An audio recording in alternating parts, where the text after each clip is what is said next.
Hi, Sagittarius. Thanks for stopping in, and let's get started and see what Spirit's saying for you this week. The Queen of Wands is what we're starting out with. The Six of Pentacles. The Sun. Awesome power card. Oh, but right there is the Tower. Not an awesome power card. Sorry. The Nine of Swords.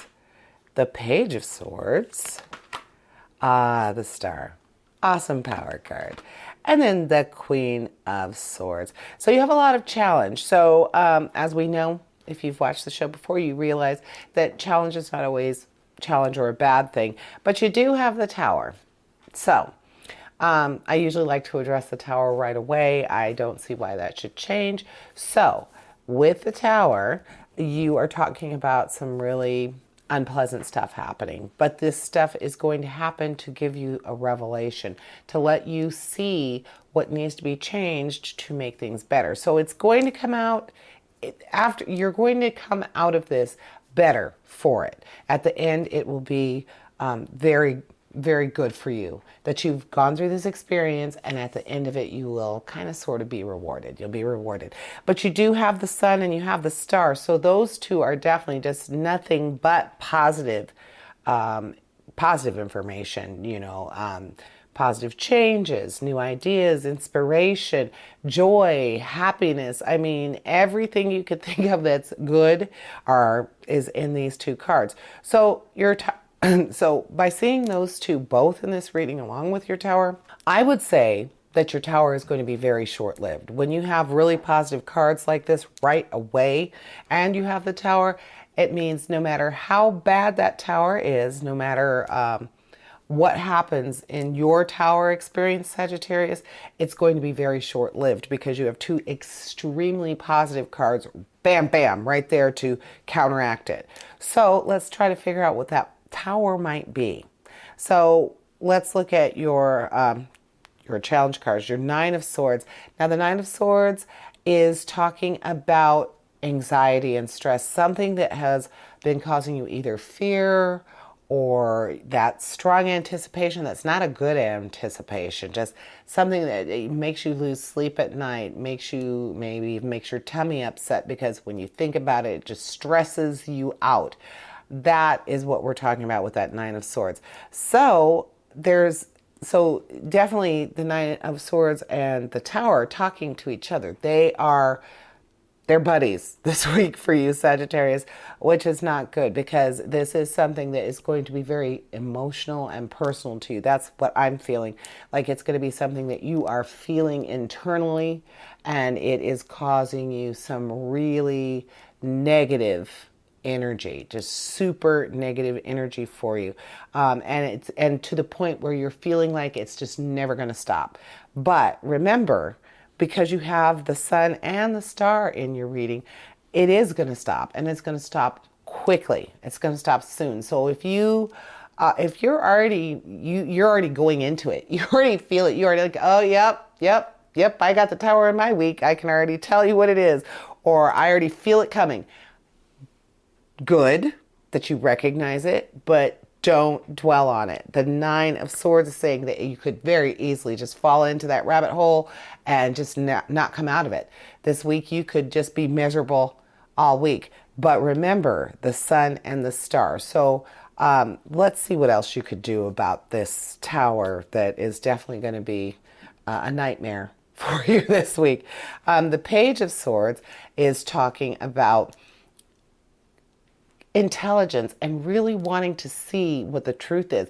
So I believe that if you're willing to delve into this issue and really get to the bottom of what's going on, get to the truth, Sagittarius, it's going to help you alleviate that stress and that anxiety from this issue. It's going to help quell that Tower. It's going to help bring the Sun out and bring the Star out. So the Page of Swords is saying, don't be afraid to look into this. What's going on? Talk to people, figure out what's going on. You might even have to get directly involved. You might have to confront someone, which is a Nine of Swords for a lot of people. People don't like to be confronted. People don't like to confront. But the Page of Swords is kind of saying, confrontation might be necessary to alleviate this, to bring you the sun and the star, to bring you that happiness and that joy and that success, that real feeling of accomplishment. That is probably going to require some confrontation. Then you have the Queen of Swords. And with the Queen of Swords, she's talking about how you perceive things, objectivity, really being able to take yourself out of the equation so that you get a good solution, so that you know that you're really, well, you're removing yourself from the situation so that you can be more open-minded about it, be more willing to change, be more willing to see things from another person's perspective. So that Queen of Swords is reminding you that you need to be a little bit more intellectual about problems, especially when you are right in the center of it. Try to remove yourself or remove your emotions. You can't remove yourself, but you can remove the emotional aspect of it. You can look at it very logically. You can be open to your creativity to try to think outside the box. The star is actually telling you that. The star is very, very strong into inspiration and being open to your creativity. So the star is actually working with the Queen of Swords saying, yes, be open to it, be willing to change your mind about something, be willing to try to change someone else's mind in order to make things better. Then we have your Queen of Wands. And with the Queen of Wands, we are talking about, again, that sense of accomplishment and the optimism and the inspiration that the star is talking about. So definitely keep the sunny side up. You want to keep that positive, the positive outlook, that vibrance. Like it says, you want to really stay in tune to your positive nature and really understand that even if you have to do something that's not in your comfort zone, like confronting someone or really thinking about something and removing the emotion from it, removing yourself per se from the equation, that is okay, because if it needs to be done, you have the bravery, you have the back, the intellectual backing. You are going to be able to overcome this.